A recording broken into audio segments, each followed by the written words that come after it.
there's always a note in the captain's wallet. It reads, "Better late than a disaster." But on this day, just after he piloted the airliner out of the airport, it was hit by the worst nightmare for any plane, a flock of birds. The engine burst into flames, and the entire power system went dead in an instant. Worse still, both engines were severely damaged. The captain didn't know the exact state of the engines, only that the thrust was dropping rapidly. Every move he made next would determine the lives of 155 passengers. In that critical moment, he didn't hesitate to activate the backup power, bringing the cabin back to normal. The flight crew calmly reassured the passengers. The airport told the co-pilot to quickly take out the inspection manual and find the emergency procedures for engine failure, while the captain radioed the control tower for help. The tower reacted immediately, ordering all flights to ground and clearing the runway to open a return path for Flight 1549. But the captain, with 42 years of flying experience, knew that trying to return at their current altitude was a death sentence. The only way out was an emergency landing on the Hudson River. When air traffic controllers heard Captain Sully's decision, they strongly objected because the success rate of a river landing was almost zero.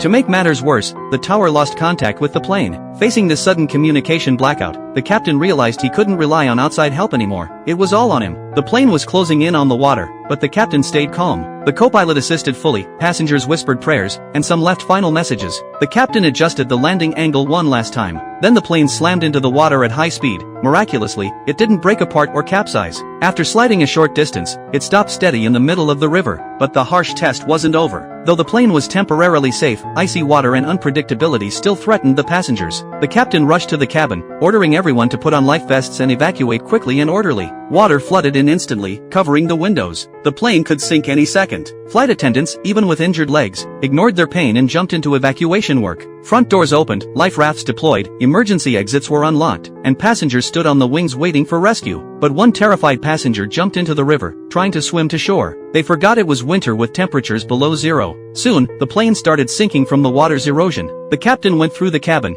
handing out life vests and blankets to boost survival chances in the cold. Nearby Coast Patrol spotted them, and air rescue was on the way. But the captain stayed in the cabin, checking every corner until he confirmed all passengers were out. Then he was the last to leave. Patrol boats pulled up to the wings, and passengers were rescued one by one. A sky marshal jumped into the freezing water without hesitation to save the arrogant passenger who'd jumped in. With everyone working together, the emergency rescue ended in just 20 minutes. But once on land, the captain couldn't calm down. The mayor and police chief tried to greet him, but he only cared about one number, 155. He needed to confirm everyone was safe. But with the chaos, it was impossible to get an exact count. At the co-pilot's urging, he went to the hospital for a checkup. Just then, the union president brought important news. That's when the captain finally relaxed.